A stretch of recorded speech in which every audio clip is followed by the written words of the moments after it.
Bonjour à tous, bienvenue sur le plateau de KTO pour cette nouvelle édition de Face aux chrétiens avec La Croix, Radio Notre-Dame et RCF. Notre invité aujourd'hui est Jean-Marc Germain. Bonjour. Bonjour. Merci d'avoir accepté notre invitation. Vous êtes député socialiste des Hauts-de-Seine, vous êtes économiste, vous êtes polytechnicien, vous êtes proche de Martine Aubry, proche également des frondeurs du Parti socialiste. Je peux rappeler aussi que vous êtes l'époux de la maire de Paris, Anne Hidalgo. Il faut dire que récemment, vous avez travaillé sur la question du paritarisme, c'est-à-dire du dialogue social, qui est une question largement d'actualité à l'époque où la France déborde, non seulement sous les eaux, mais aussi sous les grèves. Et puis, vous vous êtes rendu également, il n'y a pas si longtemps, auprès des migrants réfugiés de Grèce sur toutes ces questions-là. Nous allons pouvoir vous interroger. Vous serez interrogé dans cette édition de Face aux chrétiens par Corinne Laurent pour La Croix. Bonjour. Par Louis Dauphren pour Radio Notre-Dame. Bonjour. Et par Romain Mazenot pour RCF. Bonjour. Voilà, la première question est posée par Corinne Laurent pour La Croix. Oui, le projet de loi travail est en ce moment examiné par le Sénat. Le gouvernement semble jouer temps mort. Est-ce que la crise est finie ? Jean-Marc Germain, où allons-nous ? Non, je ne crois pas que la crise soit finie. Et puis au-delà de la crise, le sujet c'est est-ce qu'au bout du bout, il y aura une loi qui est bonne pour la France, pour les Français, pour les entreprises et pour les salariés. Et moi, j'ai fait le choix. D'ailleurs, il m'avait été donné la possibilité de voter en première lecture à l'Assemblée nationale, ce que je n'ai pas pu faire. En tout cas, j'ai dit que j'étais opposé à cette loi, parce qu'il me paraît qu'il y a un certain nombre de principes, de dispositions qui sont dangereuses. Je pense notamment à ce qui est devenu un article très célèbre maintenant, l'article 2, qui prévoit, si on veut expliquer les choses de manière simple, qui revient sur un principe qui a été mis en place au moment du Front populaire, qui est le principe dit de faveur, c'est-à-dire que dans notre pays, vous pouvez négocier des éléments qui sont différents de la loi ou de ce qui est dans une branche professionnelle, mais il faut que ce soit plus favorable pour les salariés, sinon c'est la loi qui s'applique. Pourquoi ce principe est important ? Parce qu'il permet d'éviter le dumping social. Je prends un exemple très simple que tout le monde peut comprendre. Si jamais vous donnez la possibilité dans les entreprises, comme c'est prévu, de négocier le taux de rémunération des heures supplémentaires, eh bien vous allez avoir, par exemple chez un sous-traitant, face à son donneur d'ordre, il va lui dire faut mettre le minimum, 10% de majoration des heures supplémentaires et non plus 25%, sinon vous serez déréférencé de chez nous. L'entreprise sera obligée d'accepter que les rapports entre le syndicat et le patron soient bons ou pas, que le syndicat soit majoritaire ou pas, et ensuite tous les autres vont s'aligner. Donc vous voyez le résultat, personne n'aura gagné au bout du bout, côté entreprise, et côté salarié, il y aura une baisse des rémunérations. C'est pour ça que je suis opposé à ce principe. Dans d'autres cas, il est arrivé que des salariés en entreprise prennent une position qui était différente de celle des syndicats, et ils n'ont pas pu faire aboutir leurs souhaits, parce que précisément, en raison du principe que vous défendez. Oui, mais parce que le référendum d'entreprise, par exemple, auquel vous faites allusion, c'est une fausse bonne idée. Bonne idée parce que ça paraît démocratique. Mais en réalité, dans une entreprise, vous pouvez toujours trouver une coalition de 50% de salariés qui votent quelque chose qui est défavorable à d'autres salariés. On a eu le cas, par exemple, chez Smart, qui a été très commenté, où ceux qui étaient les principaux concernés, les ouvriers de production, étaient contre. Mais quand on y ajoutait les professions intermédiaires et les cadres, il y avait un accord très légèrement majoritaire. Et les syndicats, et moi je pense que les corps intermédiaires sont très importants dans notre pays. Je voudrais redire, parce que certains sont critiqués, en ce moment c'est bien sûr désagréable d'avoir du mal à faire le plein d'essence ou d'avoir des difficultés dans les transports en commun. Mais quand on choisit d'être délégué syndical, on a sa carrière qui est sacrifiée. Il suffit de regarder les positions qu'ils ont. On est protégé contre le licenciement, encore qu'on peut être licencié pour faute comme tout le monde. Vous faites une faute grave. Il faut une accord de l'inspection du travail, mais c'est les mêmes règles que pour tout le monde. Votre carrière est sacrifiée, votre vie familiale aussi. Parfois même, vous allez en prison au nom des autres ou vous êtes condamné au nom des autres parce que vous avez bloqué l'entrée de l'usine pour essayer de protéger les autres. Donc je crois qu'ils méritent le respect. D'ailleurs, quelle que soit l'organisation syndicale, vous aviez dit, je mène une mission sur le paritarisme, moi je rencontre des femmes et des hommes de grande qualité. Donc c'est très important ces corps intermédiaires. Et qu'est-ce qu'ils essayent de faire ? Ils essayent de dire l'intérêt général. Ils essayent de prévoir l'avenir. Je vous donne un autre exemple sur le travail du dimanche, puisqu'il y a une loi qui a été faite qui voulait étendre le travail du dimanche, mais qui était soumise à des accords d'entreprise. Et bien les syndicats, ils se disent quoi ? Les salariés peuvent avoir l'illusion d'être mieux payés s'ils travaillent le dimanche, 2 fois plus, 3 fois plus, et du coup, d'arrondir les fins de mois ou de pouvoir moins travailler d'autres jours. Mais le syndicat, il se dit, au début, ce sera peut-être comme ça, 2 fois mieux, comme le propose la FNAC, par exemple. Mais au bout d'un an, on dira 2 fois mieux, ça passe pas, parce qu'on n'a pas assez de chiffre d'affaires, donc on passe à 1 fois et demie. Et puis la 3e année, on dira, c'est des heures payées comme tout le monde. Et si vous n'acceptez pas, eh bien on licencie ceux qui travaillent le dimanche. Donc les syndicats, c'est important pour ça. On a beaucoup de questions à vous poser, notamment sur la loi travail. Romain Mazenot, RCF. Qu'est-ce que vous proposez concrètement pour améliorer le paritarisme en France ? Alors, il y a le court terme et le long terme. Alors, le paritarisme, on rappelle, en un mot, c'est le dialogue social. Oui, c'est ça. C'est qu'on est un pays, au fond, qui a donné beaucoup de responsabilités aux partenaires sociaux. À la fois pour signer des accords qui deviennent ensuite des lois. Alors, bien sûr, les parlementaires ont la possibilité de les modifier, mais quand même, ça pèse. Dans les branches professionnelles, pour signer des accords qui, eux, s'appliquent quasiment automatiquement, c'est-à-dire que le ministre agrée ou pas. Et puis on leur a confié aussi, ce qui est à peu près unique au monde, la gestion de l'assurance chômage. C'est les patrons et les syndicats qui le font, des retraites complémentaires, de la formation professionnelle, du logement. Autant de dossiers très lourds en ce moment. Un quart de la protection sociale en France est géré par le patronat et les syndicats. Moi, je pense que c'est une bonne chose. Je parlais des corps intermédiaires. Vous pensez que ça peut marcher encore ? Oui, je parlais des corps intermédiaires et de mon admiration pour le syndicalisme, mais je dirais la même chose pour les représentants du patronat, de l'UPA, de la CGPME et du MEDEF. C'est des femmes et des hommes qui sont engagés. Et puis on a constaté, parce que je fais une mission sur le paritarisme avec un parlementaire de droite d'ailleurs, et je vais remettre un rapport, on a constaté que ce qui était fait était de grande qualité. C'est-à-dire qu'on a des organismes qui se modernisent, qui signent des accords, parfois des décisions courageuses comme sur les retraites, c'est-à-dire de ne pas revaloriser. Ils se parlent et ils trouvent des solutions. En revanche, ce qu'on a constaté, c'est que le système globalement ne fonctionne pas. Par exemple, aujourd'hui, quand vous êtes chômeur, c'est très difficile d'avoir des moyens importants pour être formé. Or, c'est le moment où on a le plus besoin. Absolument. Et donc, on veut décloisonner tout ça. Et puis, on veut aussi mettre de la méthode dans le dialogue social. Parce que l'un des échecs de la loi El Khomri, une des raisons de l'échec, c'est qu'elle n'a pas vraiment été soumise à la négociation. Il y a eu une lettre formelle du Premier ministre. Il n'y a eu pas de réponse d'ailleurs. Dans des entretiens bilatéraux, les syndicats ont dit le patronat, on n'a pas vraiment le temps, etc. Allez-y.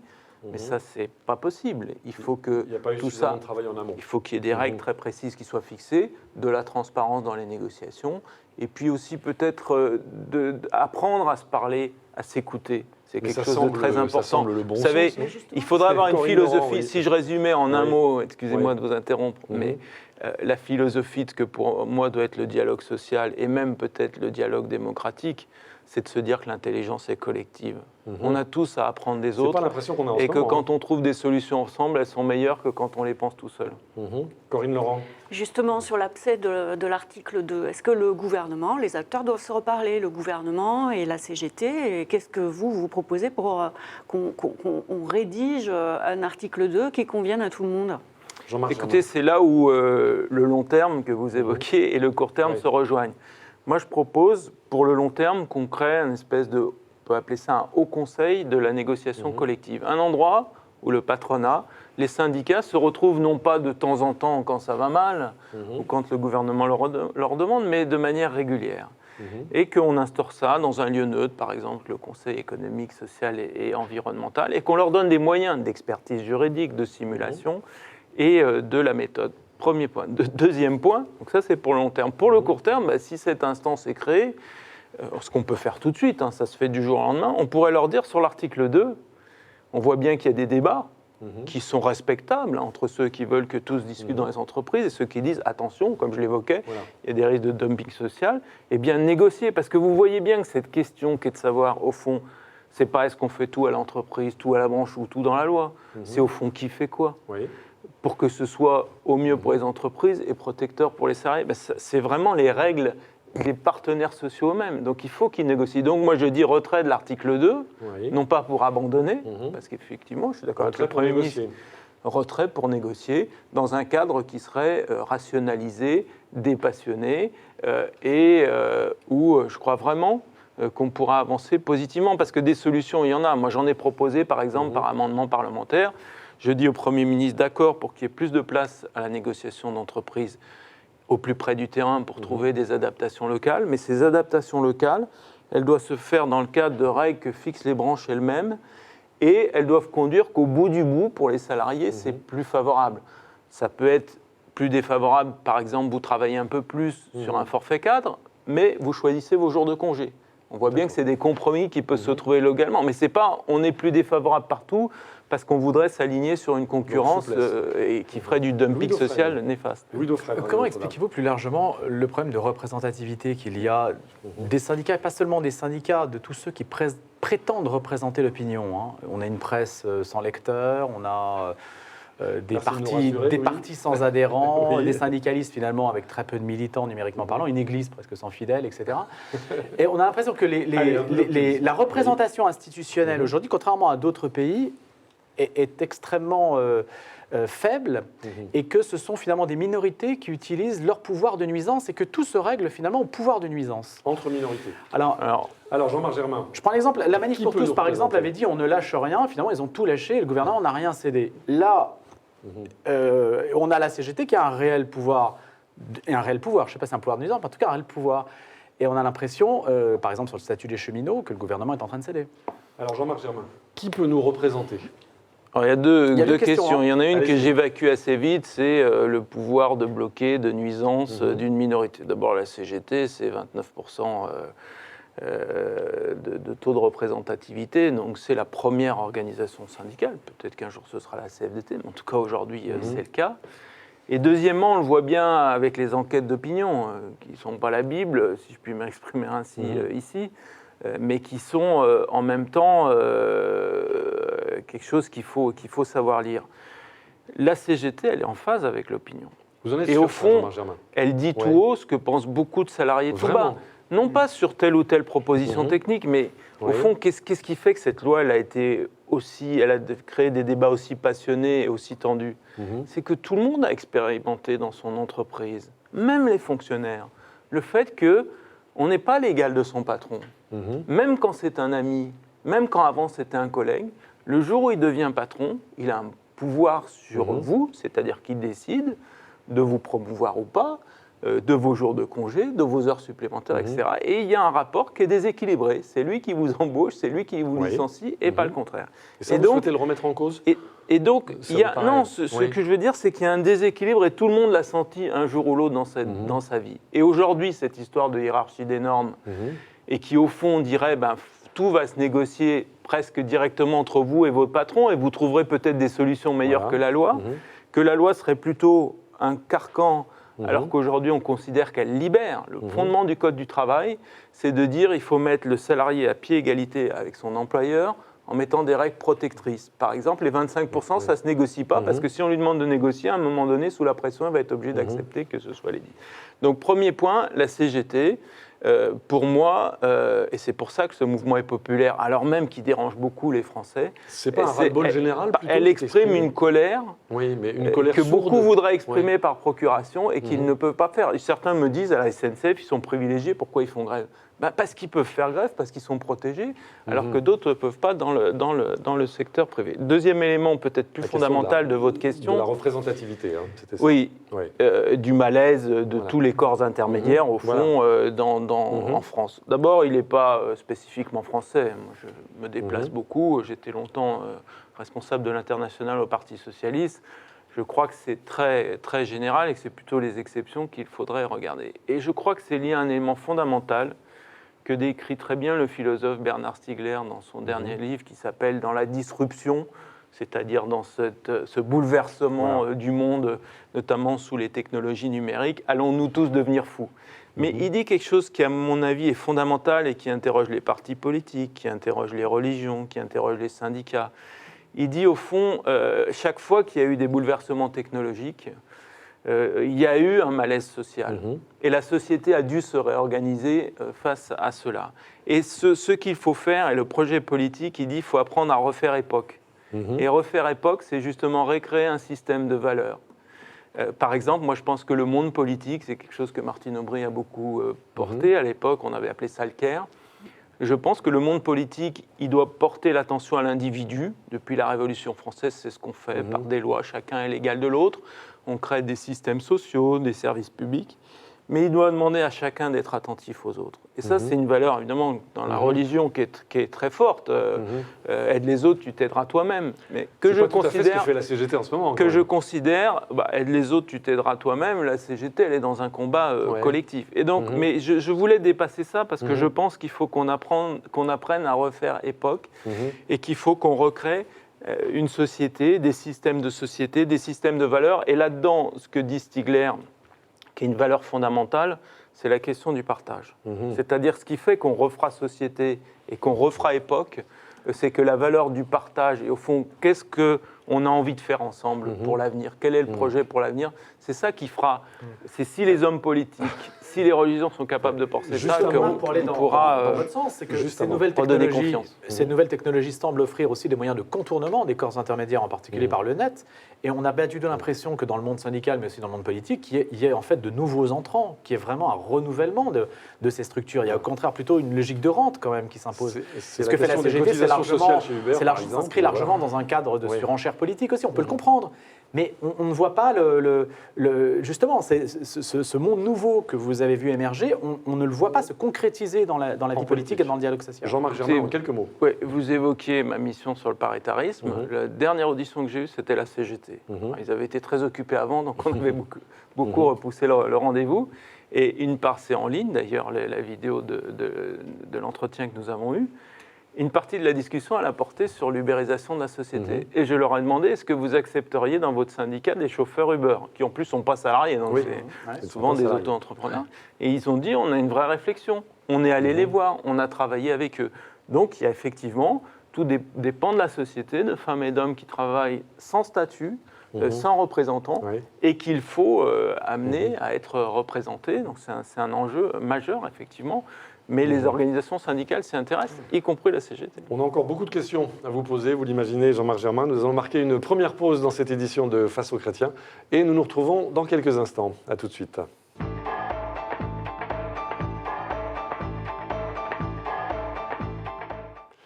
Retour sur le plateau de KTO pour cette édition de Face aux chrétiens, toujours avec La Croix, Radio Notre-Dame et RCF. Notre invité aujourd'hui, Jean-Marc Germain, député socialiste des Hauts-de-Seine.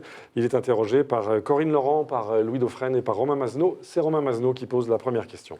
Alors, malgré tout ce que vous dites, François Hollande le dit clairement, selon lui, il n'y a pas d'alternative à gauche. Est-ce que malgré tout, vous continuez à croire à une primaire de la gauche, à militer en faveur de cette primaire? Jean-Marc Germain.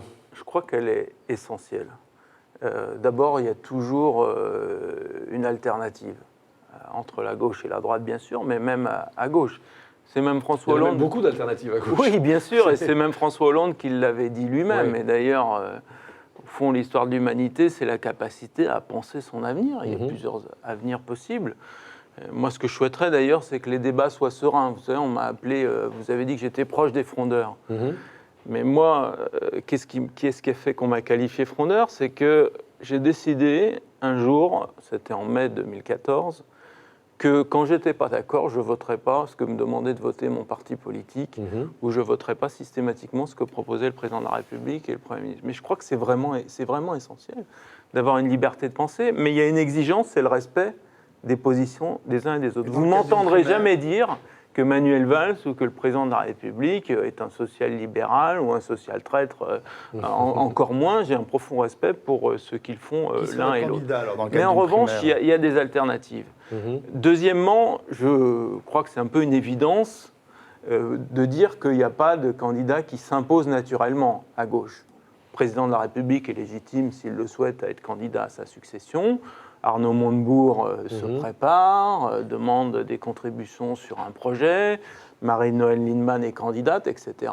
Il y a le grand silence beaucoup de candidats dont vous êtes proche. Oui, Martine Aubry a dit que ce n'est pas son projet d'être candidate à l'élection présidentielle. Clair pour vous. Son projet, c'est de contribuer à unir les gauches et les écologistes. D'ailleurs, cet été, on va, autour d'elle et d'autres, organiser... Ça va de où à où? Parce qu'on voit bien que ça ne peut pas aller de Mélenchon à Macron, par exemple. Toutes les gauches. De Mélenchon à Macron. Oui, alors après, ça ne veut pas dire toutes les gauches dans un même gouvernement, mais ça veut dire qu'il faut être à l'écoute de ce que disent les uns et les autres, et il faut viser la réunion de toutes ces gauches-là, parce que sinon, il n'y a pas d'avenir pour la gauche mission impossible, aux responsabilités. Non, pas mission impossible, parce que moi, vous savez, je vais pas me faire un ami, mais les communistes, aujourd'hui, sont des sociodémocrates. C'est-à-dire, Carrément. non, mais ils ne demandent pas. L'ouverture du Congrès. Ils ne demandent pas l'appropriation collective des moyens de production. Oui. Ils reconnaissent le syndicalisme. Ils veulent de la négociation sociale. Donc, c'est quoi un social-démocrate? Après, ils ont des exigences. Par exemple, ils veulent le plafonnement de la rémunération des patrons de 1 à 10. Mais est-ce que de dire à un sens, Ils ne sont pas les seuls à dire ça. c'est être social-démocrate et 1 à 10, c'est être marxiste? Non, je crois qu'on a vraiment on a des curseurs différents, des histoires différentes. Ça va du libéralisme social et économique et sociétal à la Macron, à de l'étatisme très renforcé à la Mélenchon et à la Laurent. Mais tout ce spectre est nécessaire et indispensable. Donc, pour moi, l'avenir, il est à gauche. Vous avez vu que le Premier ministre, il a essayé de recomposer les choses en disant il y a deux gauches irréconciliables. Oui. Donc on va travailler avec la gauche réformiste, Mhm. comme il l'appelle, Oui. et son parallèle et son pendant, qui est le syndicalisme réformiste, mais il essaie de construire quelque chose. Sauf que cet ensemble qu'il construit, il représente 25% du pays. La moitié de la gauche et 25% du pays. Il a essayé d'élargir au centre en proposant notamment à un certain nombre de parlementaires centristes des projets de loi, type la loi Macron, type la loi El Khomri, qui pouvaient rallier leur suffrage. Ça n'a pas fonctionné. Ouais. Donc même si c'est cette option-là qui est défendable, ce n'est pas la mienne, elle ne fonctionne pas en termes de capacité à gérer le pays. Corinne Laurent-Lacroix. Donc avec ce que vous décrivez, et c'est ce que l'on entend à l'Assemblée nationale, on se dirige en juillet vers un nouveau dépôt de 49.3 par le gouvernement et peut-être une nouvelle tentative de motion de censure de gauche, entre guillemets. Certains parlementaires socialistes la souhaitent. Oui. Oui. Germain, la Qu'en souhaitez-vous? pensez-vous? Alors, moi, je ne souhaite pas le 49.3. Mhm. Je pense même qu'il y aura une façon d'apaiser les débats et de repartir sur un bon pied. C'est que le Premier ministre s'engage à dire « je n'utiliserai pas le 49.3 ». Il y aura sur cette loi une majorité. L'article 2, il aura tel et tel amendement. C'est les parlementaires qui vont décider. Et au fond, ce n'est pas moi tout seul. C'est ça le marché pour vous? Pas de Ben, 49.3, vous imaginez il y aura une que majorité. ça pèse les choses, parce que ça dira quelque chose de très clair, c'est que cette loi, elle aura au moins une légitimité, c'est celle d'avoir un nombre supérieur de votes pour au vote contre à une instance qui est au cœur de la démocratie. Donc vous qui est le pourriez la Parlement. voter?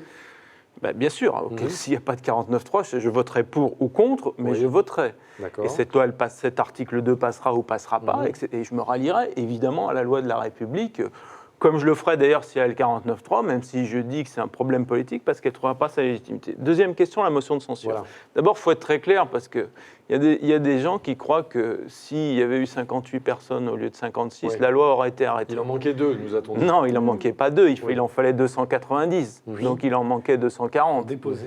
Voilà, donc c'était inatteignable. Il aurait fallu, pour qu'elle soit uniquement de gauche, que tous les amis de Manuel Valls, par exemple, votent la motion de censure contre la loi et contre Manuel Valls. Donc, motion de censure de gauche, ça ne peut pas aboutir. Motion de censure de droite, ça aboutit à la dissolution, parce qu'il faut que des voix de gauche se mêlent à des voix de droite, ce qui veut dire pour le président de la République qu'il n'a plus de majorité. Donc, s'il veut respecter les institutions, il doit dissoudre l'Assemblée nationale, ce qui est Dissolution le et cohabitation. retour de la droite. Et quelle est la première loi que ferait voter la droite?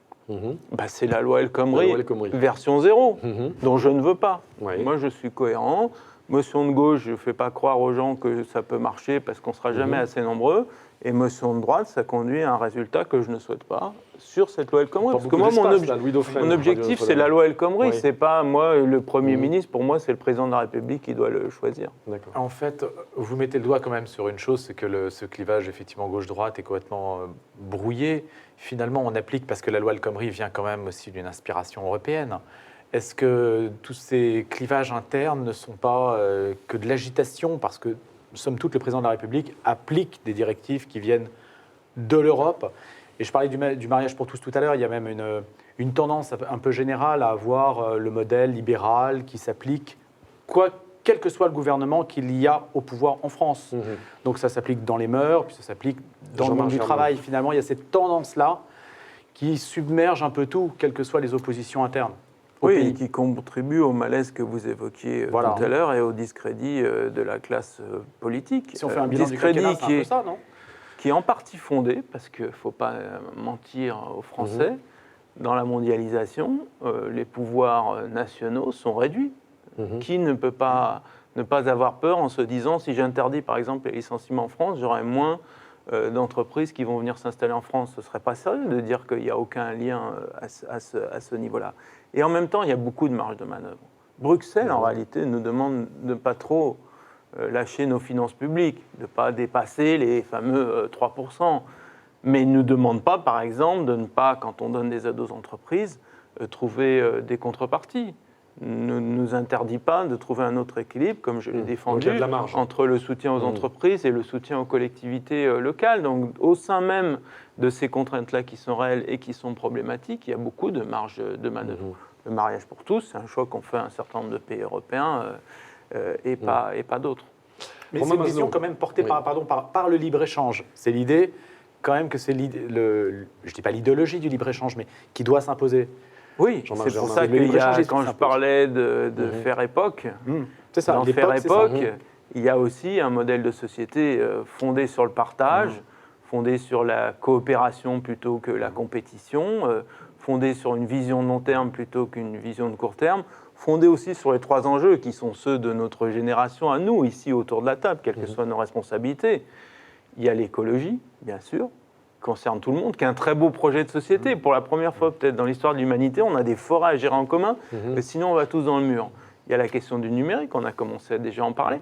Soit c'est une catastrophe parce que ça va remplacer les hommes par des machines, soit ça peut être une très belle opportunité parce qu'on vit tous dans notre vie quotidienne des améliorations très fortes. Et puis il y a la question aussi, on en parlera peut-être, mais de la ghettoisation de la société, c'est-à-dire que les personnes les plus modestes sur notre territoire, mais c'est vrai dans beaucoup de territoires européens, se retrouvent dans des territoires de relégation, aux marges des grandes villes ou dans les zones rurales, et que ça, c'est devenu un ferment à la fois de séparation vis-à- les du pays, l'abstention, voire de montée de l'extrême droite. Et il faut vraiment s'occuper de cette question. Romain Mazenot, RCF. François Hollande a multiplié les cadeaux catégoriels aux intermittents, aux cheminots, aux enseignants. Est-ce que c'est le bon moment pour redistribuer ou pour avoir ces largesses? Est-ce que ça a d'autres visées que purement électoralistes? Jean-Marc Germain. Écoutez, François Hollande et c'était retenu pendant sa campagne électorale, était assez clair sur ce sujet, je crois qu'il faut le dire. Il avait dit qu'il y aura 3 années d'efforts, et ensuite il y aura 2 années où, si ces efforts portent leurs fruits, il y aura de la redistribution. Il est en train de faire ce qu'il avait dit qu'il ferait. Alors bien sûr, on peut lire ça comme un geste électoraliste, mais pour une fois, la couleur a été annoncée. Et après, si on prend les sujets les uns après les autres, la question de la rémunération des enseignants, elle est fondamentale. C'est peut-être le pays le plus important dans nos économies modernes, avec les enjeux qu'on vient d'évoquer. L'éducation des enfants, elle est fondamentale. C'est le bagage que vous avez pour la vie, à la fois bien sûr pour avoir un emploi, mais aussi pour... Est-ce qu'il suffit de payer mieux pour que ça aille mieux, l'éducation nationale? Je crois quand même qu'il est nécessaire que... Quand on s'engage, quand on s'engage dans l'enseignement, on soit reconnu comme tel. Que si possible, on est les meilleurs d'ailleurs, puisque c'est le métier le plus difficile et le plus. Non, c'est pas uniquement une question d'argent. D'ailleurs, le geste, il est pas négligeable. 50 € par mois, c'est important, mais c'est pas non plus la fortune qui va les attendre du jour au lendemain. Mais c'est une reconnaissance de dire vous êtes un des piliers essentiel de la République, comme l'ont été les instituteurs au début. Nicolas Sarkozy avait dit qu'il faut moins d'enseignants, mais mieux payés. Est-ce qu'on peut en avoir plus et mieux payés? Écoutez, plus, moi je pense que c'est nécessaire. Vous savez, on aura recruté 60 000 professeurs, la moitié auront servi à rétablir la formation des enseignants. Franchement, je disais, c'est le métier le plus difficile, le plus important. C'était pas possible de continuer à ce que ce soit le seul métier où on n'est pas formé, alors même que les difficultés auxquelles sont confrontés les enseignants, elles sont beaucoup plus difficiles qu'avant, parce que les classes sont très hétérogènes et parfois certaines classes cumulent les difficultés. Donc franchement, c'est parfaitement fondé, et en plus le rattrapage qui a été fait pour égaliser les primes des différents enseignants, elle est totalement fondée. Donc moi je crois qu'il fallait le faire. Après, il y a d'autres sujets. Aujourd'hui, on a le congrès des maires. Je ne sais pas ce que va annoncer le président de la République. J'espère qu'il va annoncer qu'il va soutenir l'investissement des collectivités locales. Alors vous allez peut-être dire la réduction sera moins forte. La réduction. Oui, vous allez peut-être dire c'est du geste électoral. Mais franchement, notre pays a besoin en ce moment, pour que sa croissance soit confortée, pour que le chômage baisse et pour préparer son avenir, l'environnement, l'économie numérique, les transports, etc., d'investir. Et c'est les collectivités locales qui portent les territoires. Donc moi, si le président de la République annonce ça cet après-midi, je serais très heureux. Elle manque parfois d'imagination, à part faire des ronds-points et des dodanes. Non, On peut pas dire je caricature un peu, mais c'est vrai que ça manque aussi de... Est-ce que c'est lié à une dotation de l'État ? La dotation de l'État, c'est une compensation pour des impôts dont s'occupe de l'État ou des missions qui ont été confiées par l'État aux collectivités locales, comme le RSA, la PPA, alors que c'était des compétences d'État. Par ailleurs, vous savez, moi je promène souvent, je vous ai dit, partout dans le monde, et chaque fois que je rentre en France, je me dis quand même, qu'est-ce qu'on est un beau pays. Pour l'instant. Oui, mais pour l'instant, mais même pour demain. Je regardais par exemple sur la robotisation. Ici, dans les Hauts-de-Seine, à quelques mètres d'ici, on a Nao, le plus génial fabricant de robots au monde. On a des entreprises classiques comme Schneider Electric. On se dit, bah, c'est les prises, machin, ça n'a pas d'avenir. Eh ben, ils ont rendu les prises intelligentes. Tous les systèmes maintenant de régulation de l'électricité, c'est eux. Donc on a des ingénieurs, je parlais des syndicalismes, on a un débat intellectuel d'énorme qualité. Donc il faut aussi qu'on voit nos atouts. Et je disais ça parce que dans les collectivités locales aussi, vous aviez dit que j'étais proche de la maire de Paris, c'est un euphémisme.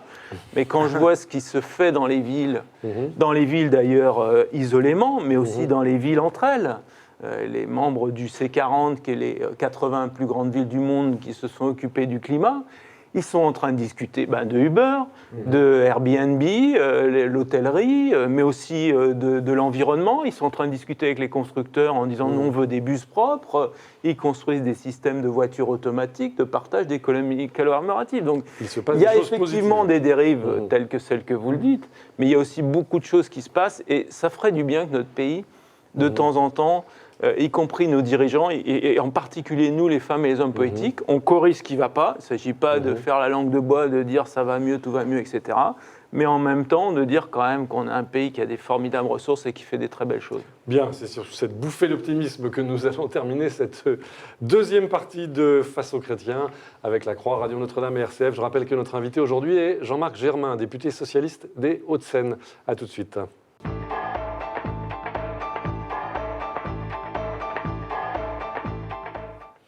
Retour sur le plateau de KTO pour cette édition de Face aux chrétiens avec la Croix, Radio Notre-Dame et RCF. Notre invité aujourd'hui est Jean-Marc Germain, député socialiste des Hauts-de-Seine. Il est interrogé dans cette édition par Corinne Laurent pour la Croix, par Louis Dauphren pour Radio Notre-Dame, et par Romain Mazneau pour RCF. C'est Louis Dauphren qui pose la première question. Alors je m'adresse au mari donc puisque Anne Hidalgo a annoncé l'installation d'un camp de réfugiés à Paris. On n'a pas encore l'adresse précisément. J'avais une première question sur la méthode, parce qu'elle l'a annoncé, me semble-t-il, lundi dernier en Conseil de Paris, et que tout le monde est un peu tombé des nues, parce qu'il n'y a pas tellement eu de concertation, et que les choses paraissent comme, comment dirais-je, une décision personnelle. Est-ce que c'est ça ? Comment est-ce que vous interprétez la façon dont elle l'a annoncé ? Alors, juste une précision, Jean-Marc Germain, je précise que vous vous êtes rendu récemment en Grèce sur les lieux d'un camp on sait déjà que, de réfugiés, donc vous êtes sensible à cette question. Le camp n'aura pas les capacités suffisantes pour accueillir tout le monde. Jean-Marc Germain, Paris. Écoutez, parler de la maire de Paris, moi, la façon dont elle gère sa ville, je ne peux que la voir en tant que député parisien. Le reste, je crois vous êtes un élu du voisinage de Paris, quand même. Voilà. Toute proche donc, banlieue. Moi, simplement, ce que je veux dire, la préparation, vous savez, ça fait des mois et des mois qu'on en parle, que le sujet est sur la table, que la question se pose, que d'ailleurs, vous pouvez retrouver les déclarations d'Anne Hidalgo. Elle l'a demandé au gouvernement, il y a 2 ans, même avant les afflux importants. Moi, j'en suis très fier. Et beaucoup de femmes et d'hommes de gauche ou de droite en sont très fiers. Vous savez, l'adjointe d'Anne Hidalgo qui s'occupe de ces questions, c'est Dominique Versini. Elle a été ministre de Jacques Chirac. Elle était patronne du SAMU. Eh bien, elle est très fière de cette décision aussi. Et elle disait ce matin qu'il y avait des messages de partout dans le monde qui ont afflué vers Paris en disant c'est bien. Comme quand Angela Merkel, d'ailleurs, avait pris dans un premier temps des décisions d'ouverture face aux migrants. Comme d'ailleurs, moi, vous savez, je le dis ici, et quelque chose de très important pour moi. Vous disiez, je suis allé en Grèce. Je suis d'ailleurs rapporteur d'une mission d'information à l'Assemblée nationale sur la question des réfugiés. Je vais aller en Turquie la semaine prochaine pour voir comment se passe l'accord Union européenne-Turquie. Mais quand je suis allé en Grèce, une semaine avant, il y a le pape qui était venu aussi. Et la décision qu'il a prise de ramener des réfugiés, ça peut paraître symbolique, c'était une goutte d'eau, si je puis m'exprimer ainsi, 12 personnes, elle a été très importante. Alors j'ai vu qu'il a été critiqué parce qu'il n'y avait que des musulmans, pour des raisons qu'il y avait des familles de catholiques ou de chrétiens qui n'avaient pas la possibilité et qui n'avaient pas les papiers qu'il fallait pour pouvoir repartir. Mais cette décision, elle a été très importante aussi. Très importante pour les réfugiés que j'ai pu rencontrer sur place. Très important aussi pour l'homme politique que je suis, parce que quand je parlais tout à l'heure de faire époque, dans cette capacité à faire époque, il y a ces symboles-là, et ces symboles, ils comptent. Et c'est pourquoi je relis Angela Merkel, ce qu'a fait le pape François, ce que vient d'annoncer Anne Hidalgo, même si dans ses personnalités très différentes, chacune dans leur responsabilité, mais c'est des personnalités qui ont des responsabilités dans différents domaines éminentes. Et bien au fond, ce qu'on dit aux Français, ce qu'on dit au monde, c'est au fond ce qu'est être l'humanité. On n'accepte pas qu'il y ait des femmes ou des hommes qui meurent en Méditerranée, qu'il y ait des accouchements dans la boue, qu'il y ait, comme je suis allé à Idomeni, il y a des femmes qui se prostituent pour pouvoir payer les passeurs et pour pouvoir entrer en Macédoine. Ça, nous ne l'acceptons pas. Moi, souvent, j'ai des gens qui viennent me voir dans mes permanences et qui me disent « Oui, c'est bien d'être généreux, mais nous, on attend un logement depuis plusieurs années et puis l'emploi, c'est déjà très difficile. » Vos administrés vous disent cela. Eh bien, quand je leur explique le parcours de ces femmes et ces hommes, quand je leur dis « Mais imaginez, pour vous mettre dans un petit canot avec votre famille, traverser la Méditerranée, où il faut vraiment en être », eh bien, les gens me disent « Vous avez raison. » On ne peut pas leur fermer la porte. Et donc je crois que y compris ceux qui se disent, il ne faut peut-être pas trop en parler, la France accueille des réfugiés. Vous savez, à Orly, il y a des avions qui atterrissent régulièrement avec 50, 100 personnes, on n'en entend pas parler. On a une espèce d'asile honteux, si je puis dire. Alors que je pense qu'il faut assumer, vraiment, et que c'est la meilleure façon de lutter contre la crainte qu'ont ceux qui n'en parlent pas, c'est-à-dire de faire monter le Front National et les craintes. Donc c'est pour ça que moi je m'implique beaucoup sur ce sujet-là. Romain Masneau. Et je crois qu'il faut le revendiquer politiquement. Romain Masneau, RCF. À propos du référendum sur le Brexit qui a lieu dans 3 semaines, est-ce que vous vous sentez plus proche du maire de Londres, Sadiq Khan, qui est très actif pour le maintien du Royaume-Uni dans l'Europe, ou plutôt du leader travailliste Jeremy Corbyn, qui est assez discret et qui a été d'ailleurs pendant longtemps très eurosceptique. Bref, est-ce que vous êtes pour ou contre le Brexit? Jean-Marc Germain.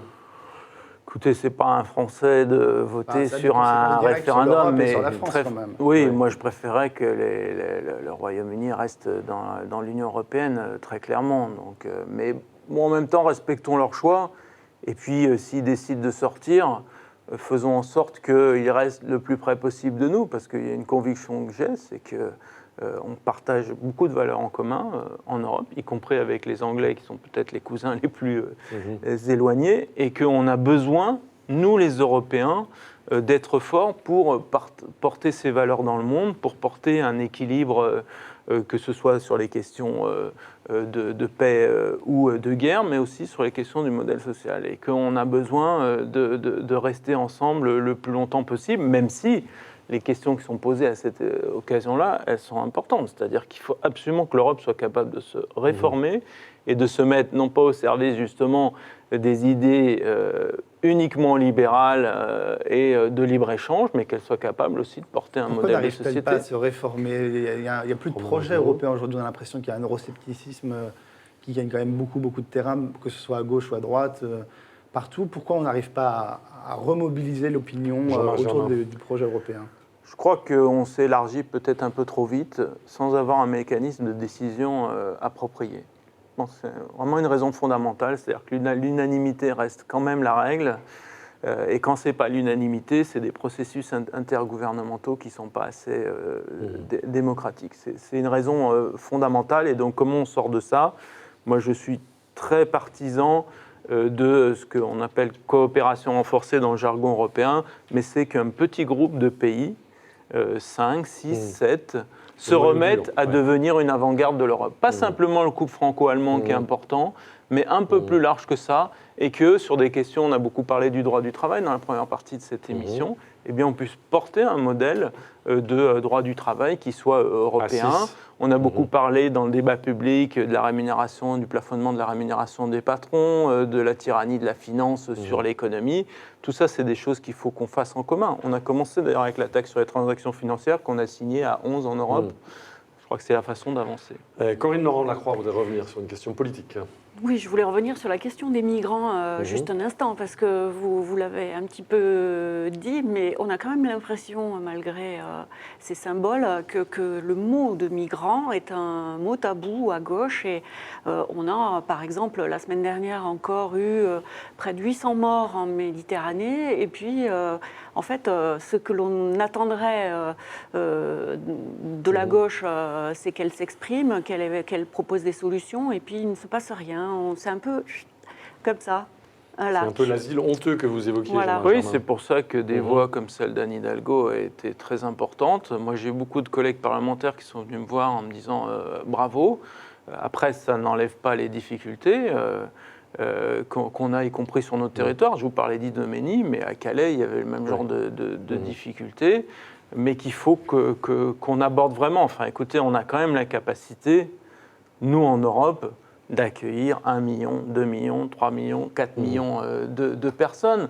Dans notre histoire, on en a accueilli beaucoup plus. Regardez l'Allemagne, par exemple. Pour ça, d'ailleurs, qu'Angela Merkel a été très sensible à cette question, elle a accueilli, après la guerre, des millions de réfugiés allemands qui revenaient en Allemagne, de partout, de partout en Europe. Oui, mais enfin, vous savez, ils n'étaient pas mieux traités que s'ils étaient des étrangers spontanément, parce que voilà, chacun se dit quelles conséquences ça va avoir pour moi. On a le sentiment, mais comme c'est une question à poser à des politiques, on a le sentiment que c'est quelque chose, que c'est un flot qui n'a aucune raison de s'arrêter, ce qui change quand même la donne. C'est-à-dire vous avez 3000 personnes qui veulent franchir la Méditerranée tous les jours. Et puis cet accord avec la Turquie. Tous les jours. Donc là, il y en a 500 pour le camp de réfugiés à Paris. Demain, il y en aura 1000. Après-demain, 10 000. Etc. Donc il y a quand même un pragmatisme à avoir. Vous voyez, oui, bien sûr, mais vous vous savez, on a régulièrement 80 000 demandes d'asile en France et on en accorde 30 000, 40 000. Donc il y a aussi une capacité à intégrer dans la société française. Nous, ce qu'on propose, on va faire, je vous parlais d'une mission à l'Assemblée nationale, ça va être 3 choses. D'abord que la décision d'asile, on parle bien d'asile et des réfugiés, elle soit prise au niveau européen et plus dans chaque pays, qu'il y ait un bureau européen de l'asile qui dise oui ou non, je suis en danger et je suis un réfugié politique ou un réfugié de guerre. Parce que vous savez, longtemps, cette question des réfugiés, ce n'était pas un problème en Europe, parce que c'était une règle européenne, mais des décisions individuelles. Ça l'est devenu parce qu'il y a Deuxième élément, c'est faire ce qu'on appelle des voies sécurisées d'accès en Europe. De manière très simple, c'est de se dire, parce qu'aujourd'hui, quand vous voulez faire une demande d'asile en Europe, vous devez être sur le sol européen. C'est pour ça que les gens ils franchir, même pas des couloirs, dire c'est dans les ambassades des pays limitrophes aux pays en guerre, ça se passe. Ambassade du Liban, ambassade en Jordanie, ambassade en Turquie. C'est d'ailleurs un peu ça l'idée de l'accord Union européenne-Turquie. Et là, vous allez à l'ambassade de France ou à l'ambassade d'Allemagne, et quand ce sera des règles européennes, à la représentation de l'Union européenne, qui dit, voilà, on vous donne votre visa d'asile. Et ensuite, après, une fois que l'asile est accordé pour l'Europe dans son entier, il faut des systèmes, non pas de répartition, parce qu'il vaut mieux que les gens aillent là où ils ont envie d'aller. Quand je suis allé en Grèce, ça m'a beaucoup frappé. Il y avait un prof de français, mais il avait raté le wagon de ceux qui partaient en France, et donc il allait plutôt être dirigé en Allemagne. Et puis on avait un autre, il avait de la famille en Allemagne, et comme lui, il était arrivé au bon moment par rapport aux réfugiés français, il allait arriver là. Donc il faut qu'il y ait un mécanisme de répartition qui prenne en compte la situation économique. L'Allemagne a une capacité d'intégrer à peu près 500 000 réfugiés dans le marché du travail chaque année. Donc en ce moment, elle en accueille plus que nous. C'est naturel, parce que nous, on a des difficultés sur notre marché du travail qui prennent en compte à la fois la taille des pays et notamment la capacité d'intégration. Et je crois qu'une fois qu'on aura mis ces 3 éléments, le sujet disparaîtra. Parce que sur le principe, je vous parlais de mes permanences parlementaires, chacun est convaincu du fait qu'on ne peut pas laisser ces personnes mourir ou vivre dans la misère. Bien sûr, ils le font. C'est déjà le cas. 2,7 millions de réfugiés en Turquie, 1 million en Jordanie, 1,5 million au Liban. On arrive bientôt au terme de cette édition de Face aux chrétiens. Romain Mazenot, RCF. On voit le populisme monter un peu partout en Europe, mais aussi aux États-Unis avec Donald Trump. Est-ce qu'au-delà des partis extrémistes, est-ce que c'est un mouvement qui est enclin, qui pourrait gagner des partis traditionnels comme les Républicains, mais aussi à gauche en France, par exemple? Jean-Marc Germain. On voit des recompositions à droite, des rassemblements. Voilà. Est-ce que c'est susceptible de gagner les grands partis traditionnels en France? Oui, si on n'est pas capable de réagir, de porter un projet politique, de porter une vision d'avenir, capable de refaire société comme je le disais, ça vaut pour le monde politique, ça vaut pour le monde syndical, ça vaut peut-être aussi pour les religions qui doivent se remettre en cause. Moi, je suis pour qu'il y ait un islam républicain qui arrive à se constituer en France. Je crois qu'effectivement, ce risque, il existe. On est vraiment à un moment où la rapidité des changements technologiques, mondialisation, écologique aussi, on peut en parler aujourd'hui, je ne sais pas s'il y a un lien avec les inondations, mais en France ça ira, mais dans le monde ça veut dire des centaines de millions de réfugiés et donc des afflux bien plus importants que ceux qui sont liés aujourd'hui aux guerres si on n'est pas capable de lutter contre ça. Face à cette rapidité des mouvements, il faut absolument qu'à travers la classe politique, parce que moi je ne connais pas d'autres méthodes en démocratie que la démocratie représentative et des formations politiques, on soit capable de porter des projets de société qui fera s'éloigner de ces solutions simplistes. Si je vous ai bien compris, Jean-Marc Germain, Manuel Valls n'est pas tout à fait le Premier ministre qu'il faudrait pour mener cette tâche précisément que vous évoquez. Écoutez, moi, j'aime pas du tout personnaliser les débats. Je crois que la responsabilité, elle est collective, d'ailleurs pas la gauche, la droite. C'est toute une génération politique qui doit s'interroger et qui doit, j'espère que cette élection présidentielle en sera le moment, être capable de repartir dans le bon sens. C'est pour ça que moi je défends l'idée que nous à gauche on est des primaires, parce qu'on a besoin d'un temps de rendez-vous avec les Français où on dit ce qu'on a réussi, ce qu'on n'a pas réussi. Et ce qu'on a envie de faire pour le pays et avec qui. Même quand tout déborde, quand les violences débordent, quand les rivières débordent et quand les grèves débordent. Oui, bien sûr, surtout quand tout déborde. Surtout il faut apporter de la raison, il faut apporter de la vision, il faut apporter de la cohésion, de la volonté de rassemblement. Moi, ce que je regrette un peu dans cette affaire de la loi travail, par exemple, c'est que on devrait être en train de dire, ben voilà, il y a tel syndicat dit telle chose, c'est intéressant, on va le prendre en compte, qu'on essaie de rassembler l'ensemble des syndicats, l'ensemble de la gauche, pourquoi pas la gauche et la droite d'ailleurs sur un certain nombre de sujets. Moi, je ne suis pas opposé à ça, je fais un rapport avec un parlementaire de droite, j'espère que 90% de ce qu'on va dire, on sera d'accord. Très bien. Merci à vous, Jean-Marc Germain, vous étiez notre invité, vous êtes député socialiste des Hauts-de-Seine. La semaine prochaine, l'invité de Face aux chrétiens sera le président du groupe socialiste au Sénat, Didier Guillaume, le Sénat qui est en train de débattre de la loi travail. D'ici là, vous pouvez évidemment retrouver l'ensemble de nos éditions sur les sites respectifs de La Croix, KTO, Radio Notre-Dame et RCF. En tout cas, merci à vous tous de votre fidélité et rendez-vous la semaine prochaine.